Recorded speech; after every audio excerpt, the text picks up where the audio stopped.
Salut Barpat et bienvenue sur la chaîne. Alors avant de commencer, j'ai fait mon Barpat moi-même, ce qui prouve que la chaîne elle porte bien son nom. Sur la dernière vidéo, je me suis même pas présenté. Alors j'ai un pote qui m'a fait remarquer, mais c'est bien ta vidéo de présentation, mais tu t'es même pas présenté toi. Je dis, oui, c'est vrai qu'effectivement, j'aurais dû le faire. Donc voilà, je vais me présenter, comme ça au moins on partira sur une bonne base pour cette vidéo. Moi c'est Greg, ça va faire à peu près 15 ans que je travaille sur des voitures, principalement les Honda. Je suis parti de rien. Au début, j'osais même pas changer les freins sur ma voiture. J'avais une 106, il fallait que je fasse les freins avant, j'osais pas. J'ai un pote qui m'a aidé, qui m'a montré comment faire, et à partir de là, c'est parti. Alors, je suis pas un professionnel, j'ai pas de diplôme en mécanique auto, j'ai jamais eu de formation dans ce domaine-là. J'ai vraiment appris sur le tas, avec l'aide principalement d'amis. Et sur les dernières années, j'ai eu beaucoup d'aide aussi des vidéos YouTube. Alors, aussi bête que ça puisse paraître, j'ai beaucoup appris là-dessus. J'ai aussi eu beaucoup d'inspiration de youtubeurs et je me suis dit que pourquoi pas faire la même chose. Je me dis que eux ont beaucoup partagé avec moi et j'aimerais vraiment beaucoup partager avec toi, que ce soit mes galères, mes réussites, mes expériences, qu'elles soient bonnes ou mauvaises. Et comme je disais sur la vidéo de présentation, le but c'est vraiment de tout te partager, de rien te cacher. J'aurais pu éditer la première vidéo pour remettre une petite présentation de moi en passant, mais je me suis dit bah non, l'état d'esprit de la chaîne c'est pas du tout ça. Donc voilà, je me suis présenté rapidement. Si tu as des questions, n'hésite pas à en mettre en commentaire, je serai content d'y répondre. Aujourd'hui, on va enfin attaquer le premier projet sur la chaîne et je suis super content, j'ai super hâte. Et comme vous pouvez voir, j'ai aussi récupéré les pneus pour le projet. Donc j'avais des Janton 14, des OZ qui traînaient. J'ai décidé de mettre des R888 dessus en 14. Je pense que pour la taille de la voiture, pour la puissance du moteur et le poids, ça ira très très bien. Sachant que l'objectif de cette voiture, c'est vraiment les journées circuits. Ce qui lui manque vraiment, c'est un moteur, des pneus qui sont là. J'ai récupéré disques, plaquettes, étriers, parce qu'on va lui mettre des étriers 2D7 dessus. Donc c'est des étriers qui sont en 240 mm mais qui permettent de passer sur disque ventilé, sachant que d'origine dessus ce sont des disques pleins. Donc pour la ventilation c'est pas idéal. Donc ouais, pas mal de pièces qui attendent, on a beaucoup de choses qui nous attendent pour la suite, mais on va attaquer ça étape par étape. Et la première étape c'est s'occuper du moteur. Donc là ce qu'on va lui faire aujourd'hui c'est un nettoyage, parce qu'il est vraiment crade. Il est plein de graisse, plein d'huile, ce qui est normal hein, après des milliers de kilomètres et des années d'utilisation. Donc on va le dégraisser, on va le nettoyer, on va lui faire la distribution, on va changer les joints principaux, les joints de cache-culbuteur, on va faire le joint speed Villebrequin parce que bon, ça a tendance à fuir régulièrement ces caisses-là, et un petit check-up général. Et dès que le moteur est prêt, on va pouvoir le mettre dans la baie. Bon, on s'attaque au dégraissage, je vais juste boucher un peu les orifices d'échappement pour éviter de mettre plein de merde à l'intérieur. Comme tu peux le voir, le bloc il est vraiment bien crasseux. Je vais tenter de le nettoyer juste au nettoyant frein pour l'instant. On va voir ce que ça donne, parce que des fois, ça fait vraiment des miracles.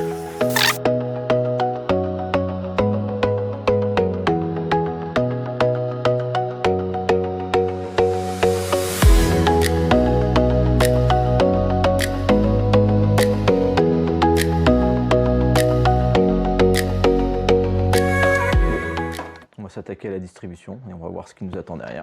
Je suis un tricheur, j'utilise des outils.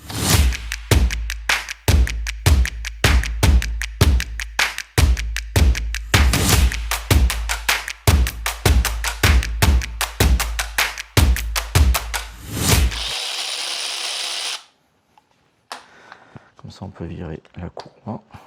Bon, les poulies risquent de bouger, c'est normal, hein, parce que tu as tous tes ressorts qui sont en contrainte en haut. On va mettre un petit coup de propre quand même en place.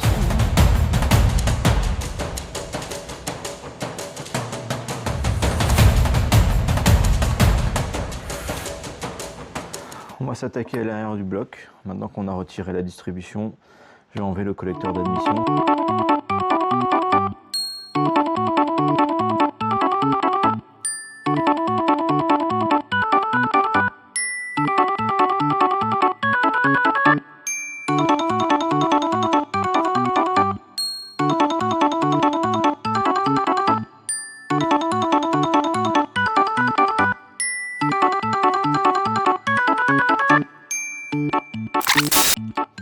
Je précise quand même que je ne me sers pas forcément toujours de ça, mais pour desserrer, c'est quand même vachement plus rapide. Et pour commencer le serrage, c'est quand même pratique aussi. Je sais pas si t'entends, mais elles sont toutes sèches. Et ça, si ça fissure, bah, tu as tout ton eau qui dégage. Et simplement, ces durites-là, elles sont juste pour faire circuler de l'eau dans le modine. Le modine, c'est juste ce qui permet de refroidir ton huile, typiquement. Parce que tu as ton filtre à huile là, tu as ton huile qui arrive du bloc. Et ça vient juste transférer la chaleur dans le circuit d'eau pour le refroidir un petit peu. Ouais, tu vois, j'ai à peine touché. Et lui, il est tellement cassant et tellement vieux qu'il est en train de se barrer. Donc on fait bien de les remplacer. C'est pour ça que je te conseille vraiment, tu vois, je te conseille vraiment de les remplacer. C'est des durites qui ont, je sais pas, 30 ans, voire peut-être un peu plus. Et, et je pense qu'elles sont cuites. Elles sont mortes de chez mortes. Donc, heureusement, j'avais prévu le coup. Ça s'appelle l'expérience. On les vire. Elles ne servent à rien dans cet état-là. On va d'abord retirer ça et on passera à la suite. Ouais, on a de la chance. Je pense qu'il a dû être remplacé il n'y a pas longtemps. Parce qu'en général, ça, tu galères à fond parce qu'il va se coller. Il va se coller sur la surface. Et là, honnêtement, pour une fois, j'ai un petit peu de chance. Mais les surfaces sont pas trop propres, trop sales, pardon. Donc là, on va juste avoir à gratter.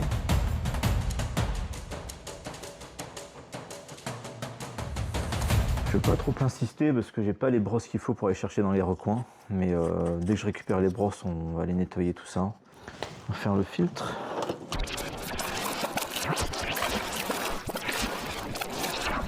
Et là, on va continuer sur notre lancée.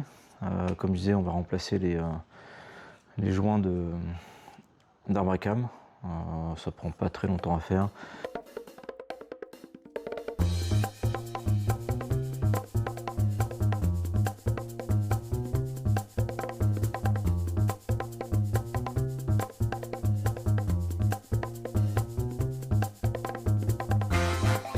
Côté par côté, hein, pour pas tout forcer d'un côté au l'autre, parce que tu peux tout casser, c'est assez fragile ça. Donc on va juste côté par côté. Samedi au contact. Hop. Et on va sortir le papier millimétrique.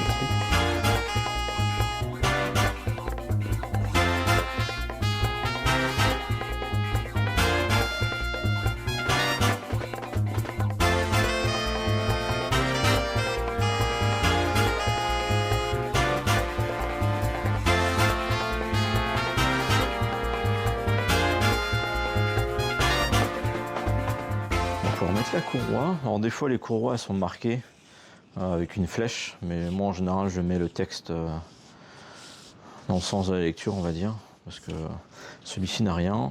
Moi je commence toujours par la poulie de vilebrequin, on passe par le tendeur, on passe sur la pompe à eau, et ensuite on va d'abord chercher le côté échappement pour un peu mettre tout ça en tension, et après on vient finir sur la poulie d'admission.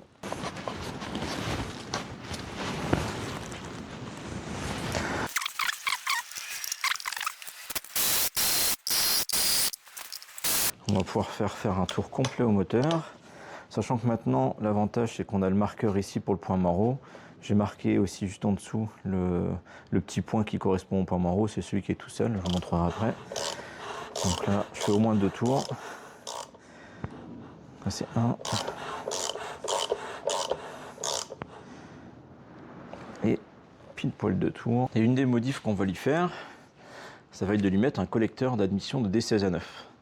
Le D16A9 il a un volume un peu plus gros, il a un design un peu plus moderne, et vu que le but c'est de moderniser un peu ce bloc, on va s'amuser à installer ça. Donc j'ai un petit joint thermique qu'on va venir mettre dessus. Je vais mettre un petit peu de patagement au niveau de la zone où on a le conduit d'eau, et on va pouvoir installer ça. Bon, je suis obligé d'utiliser beaucoup de plans en accéléré parce que sinon la vidéo elle va durer 2 heures. Dis-toi qu'il y a à peu près 5-6 heures de boulot là que tu vois en 15-20 minutes.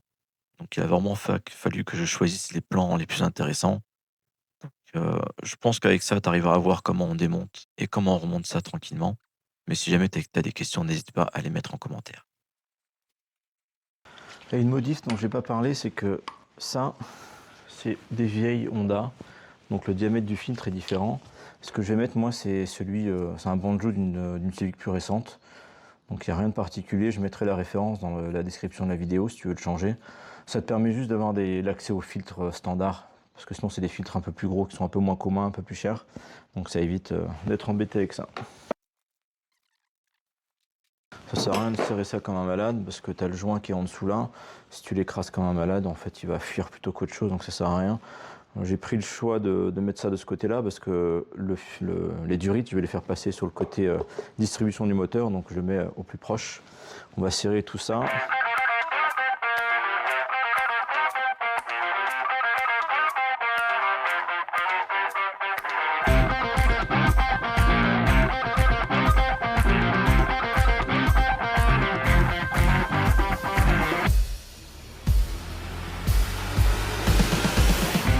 Là, je m'attaque au joint speed Villebrequin. Il était vraiment compliqué à sortir. Il a fallu que j'y aille avec tous les outils que j'avais. J'ai même chauffé pour essayer de décoller un peu. J'ai fini avec un tournevis en tapant et en faisant attention à l'aluminium pour réussir à le sortir tout doucement. Et avec ça, j'ai réussi à le sortir et c'est franchement satisfaisant quand tu arrives à faire ça. Donc c'était vraiment top.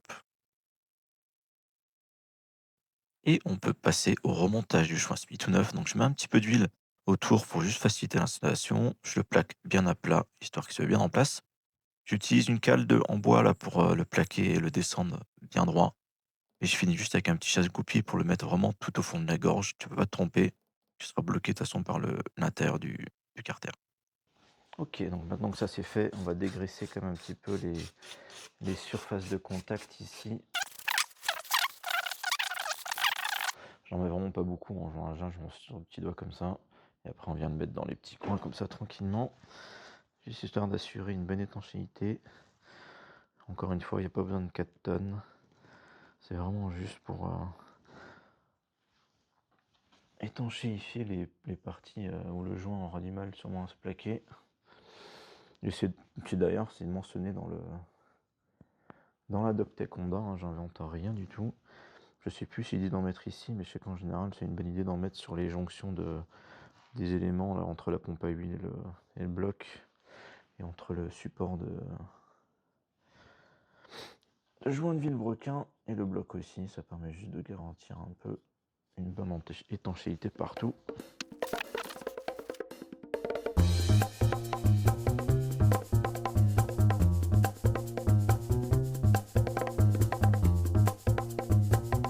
Maintenant que ça s'est approché, il faut les serrer à 12 Nm. Alors quasiment toutes les vis, les petites vis comme ça avec une clé de 10, elles sont serrées à peu près à 12 Nm. Donc je me base souvent là-dessus.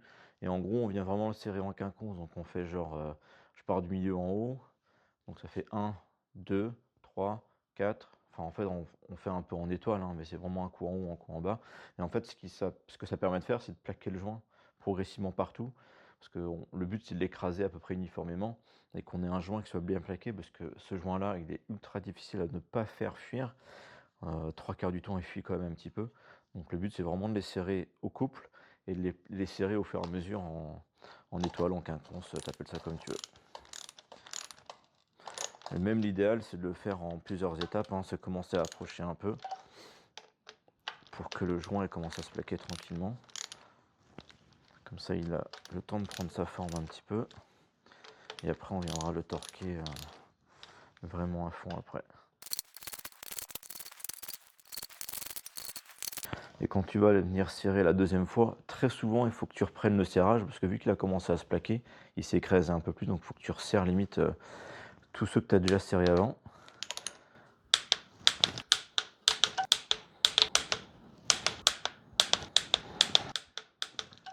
Et voilà, c'est torqué. On va nettoyer tout ça. J'ai reçu les brosses, donc ça va aider un peu au nettoyage. Pour l'instant, je vais juste faire un coup de propre manuel avec la bombe et un petit coup de chiffon, ce sera pas mal.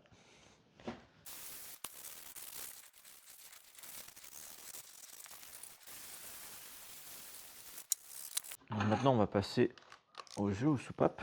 La vidéo, elle va être longue, même si je coupe. Donc on va essayer de s'arrêter à cette étape-là. Et dans la prochaine vidéo, on continuera tranquillement à préparer le moteur pour la baie. Tac. Alors, chose que j'ai pas forcément précisé, mais qui est super important, c'est de faire ça moteur à froid, toujours à froid, parce que il faut que ton acier, ton aluminium, tout ça soit à sa température d'ambiance standard, parce que si c'est à chaud, tes jeux vont complètement changer. Et il faut aussi que tu aies ta distribution et ton moteur au point mort haut. Et donc, en fait, point mort haut, donc c'est ce que je t'ai montré tout à l'heure sur la vidéo, hein, il n'y a rien de particulier, tous tes repères d'aligner. Tu peux, ce que je fais aussi, c'est mettre un tournevis très long dans ton puits de bougie, comme ça tu peux voir si ton piston est bien en haut. Et en fait, on va commencer par faire le numéro 1, après on fait le numéro 3, après on fait le numéro 4 et on termine par le numéro 2. C'est une séquence qui est importante. Donc le 1, c'est toujours côté distribution. Et donc en gros, l'objectif, là je suis au point mort haut sur le cylindre numéro 1. Je revérifie quand même au niveau de mon vilebrequin, de mes arbres à cam. Et là, tu vois, typiquement, je ne peux pas passer la cale. Tu vois, ça se tord direct. Donc tout ce que tu as à faire, c'est tu desserres un petit peu. Et là, tout de suite, j'arrive à la passer. Si je serre trop, hop, ta cale, elle est coincée. Donc tu sais que tu es trop serré. Et en gros, il faut vraiment jouer le truc pour que ça gratte. Donc là, tu vois, je passe et je sens une légère résistance.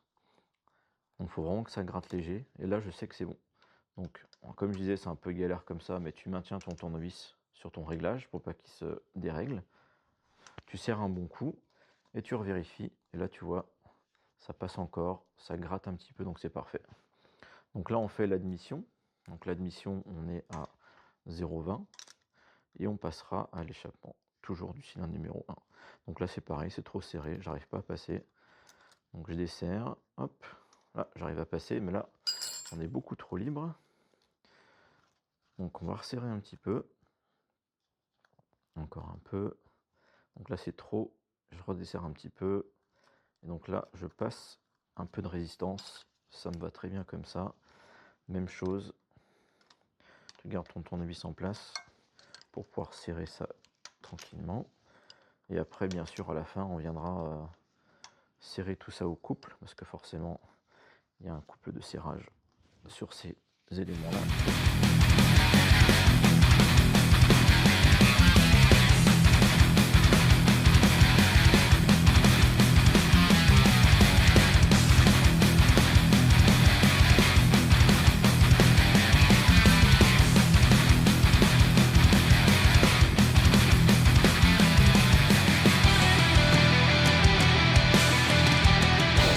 Ok, maintenant que ça c'est fait, on va serrer tout ça au couple. Donc c'est 25 Nm pour les écrous. Donc ça sert à rien de forcer comme des malades.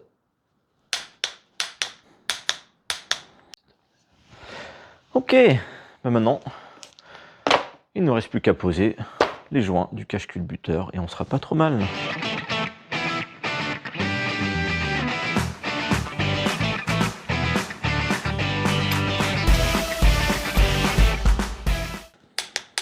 Et bien sûr toujours à froid. Parce que si tu serres ça à chaud, tu vas vraiment galérer à les sortir. Et pour refermer le bloc, il ne nous reste plus que le joint de cache-culbuteur à mettre. Je mets un petit peu de silicone dans tous les coins, ça permet vraiment de garantir l'étanchéité du couvercle et je resserre ça tranquillement.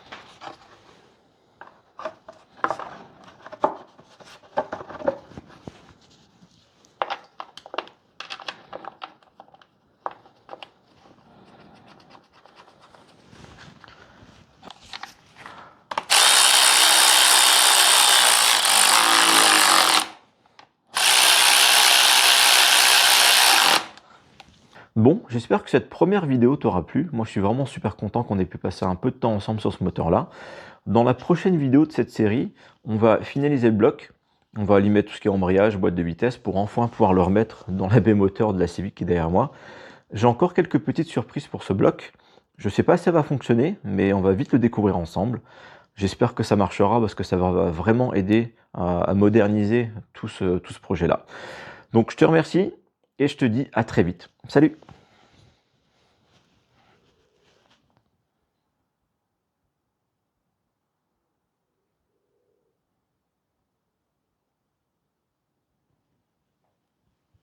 Bah, t'es encore là? Merci d'être resté jusqu'à la fin. Pour te récompenser, je te mets un petit time-lapse du rangement de l'établi qui est juste à côté. Allez, salut!